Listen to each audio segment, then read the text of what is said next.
Alright, Kratos coming back here with another Smite video. This is going to be part 1 of my new series that I'm calling Starting Smite the Kratos Way. Again, this is sort of a way to start the game. It's not necessarily going to be a full-fledged MOBA tutorial, more like a Smite tutorial. Some of the differences, how they're like. So we are going to start off with the very first part of the tutorial here, and another reason why, like I said, I'm doing this is I've decided to switch over to a different control setup. So I kind of like the idea of starting where I started when I first started the game and sort of learning this new setup. And the setup I'm using is called Savage Plus, so if any of you other console users want to try this, it moves the abilities from the face buttons like triangle, square, circle, and X, and it moves it to all the bumpers, L1, R1, and L2. And this way, you don't have to move your thumb off the right analog stick, because the other thing I'm doing is I'm setting everything on quick casting. And I'll show you here in a little bit, after I've switched the sensitivity, that there's a little circle on the ground. Not that circle, but see very far away, you can see the circle that kind of goes up and down. That's sort of where your ability is going to go. But there it is. With quick casting, what you do is you can use that to kind of gauge it, but you can also hold the ability down to bring up the targeter like you would normally do just by pressing it in the default stage. I'm turning the sensitivity up to 15, and I'm also taking the restriction of the pitch off so I can look up. That's actually a pretty good idea because there are a few ultimates that come from above. And this way you can sort of see them coming and you can try to find a way to counterplay it. So, but anyways, with the guide to the abilities, like I said, you can actually hold them down and use the right analog stick. With it on the face buttons, you couldn't do that unless you were to kind of do a weird thing where you use an index finger to hold the button and then your thumb to use the right. It's just awful. It's just a horrible way to do it. It's okay if you're starting off, you're kind of learning abilities, but I'm going to a point where I'm trying to find ways to get better. And the other thing I like about this is it actually puts the relics on the face buttons, because normally you would have to press 2 buttons to pull off a relic, and when you need a very quick Aegis, which is the immunity, or a quick purification beads, which is the cleanse, you need to be able to press it quickly. Now, another thing that why I'm going through the tutorial is I'm sort of telling you what they got right with it and what they got wrong with it, because of course they're starting you off and they're not really giving you some of the correct information. One of the first things you need to do after this first part of the tutorial, and when you're going into the practice one that's after it, is to turn off the auto items and abilities. The auto items and abilities will level up the abilities however they feel, and will buy items however they want you to buy items. Like right here, they're going to tell you to buy the light blade. This is not the first tree you're going to buy from if you're a hunter, which Neath is a hunter. Normally you're going to buy either a boots of some sort, or you're going to pick up a Devourer's Gauntlet, at least the first or second tier of that, because it's a stacking item, and this way you can start stacking it early. So, like I said, once you get past this match, turn those off. You need to learn the item store. Trust me. Now, this video is just going to show you the basic tutorial to the Joust type match, which is what this is. It's a 1-lane 3v3 with a little bit of a side jungle and one objective. I'll go over a little bit more of the Joust type in part 2 of the video, but this time I just kind of want to do the basic tutorial of this, and then I'm also going to go ahead and show you the basic arena tutorial as soon as this tutorial is over with. I'll do the 2 practice matches that they make you do in the tutorial after. Like I said, this one they tell you to buy the relic Meditation, which would be okay if this was arena or you were support.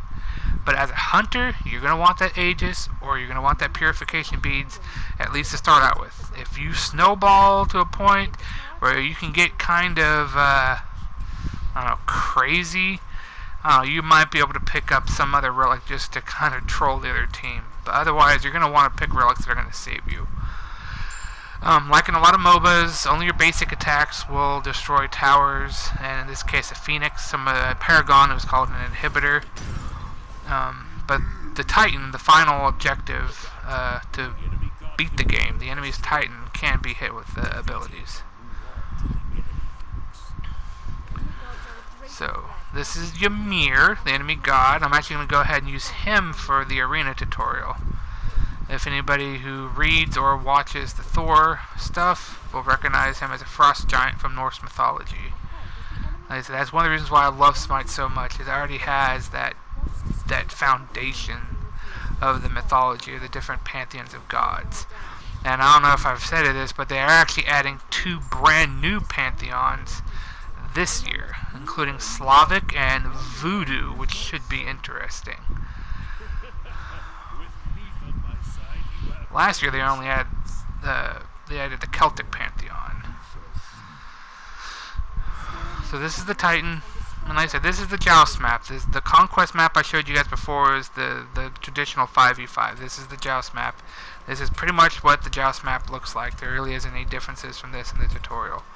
The arena map that's next also hasn't really changed, although they have said they are creating a new arena map, which should come. But this is one of the reasons why I love Smite compared to some of the other MOBAs, is because it has other casual and game modes. In fact, Joust actually has a ranked queue, and this map is what is used for the duels, 1v1s. So like I said, next up is the arena, and like I said, I'm picking Ymir.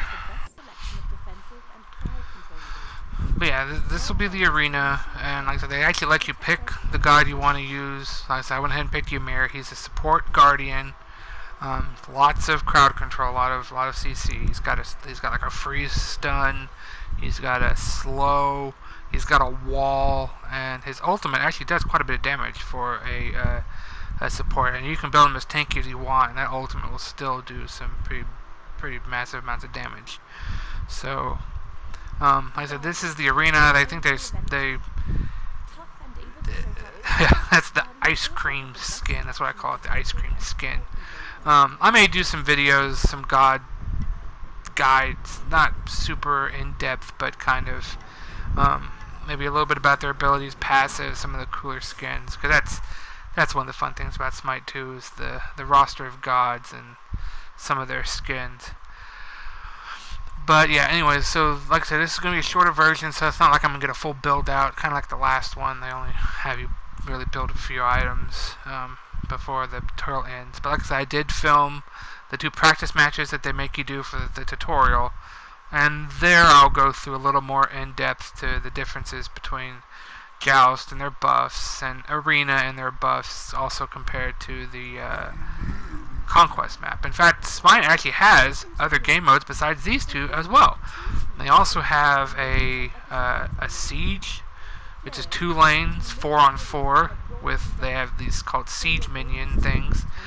They also have a clash, which is 5-on-5 but 2 lanes, and it has its own special Egyptian kind of theme to it. And they also have an assault, which is an interesting matchup where it's random gods, and you can't really back up to your fountain. You pretty much, the only way you can go back is to die, so you have to really manage your mana. Because if you're low on mana and you don't have any potions, pretty much you just have to kill yourself. So, and they always have like a little arcade type game mode that changes each day. But yeah, so this is the arena. Like I said, the idea is they start you off with so many tickets.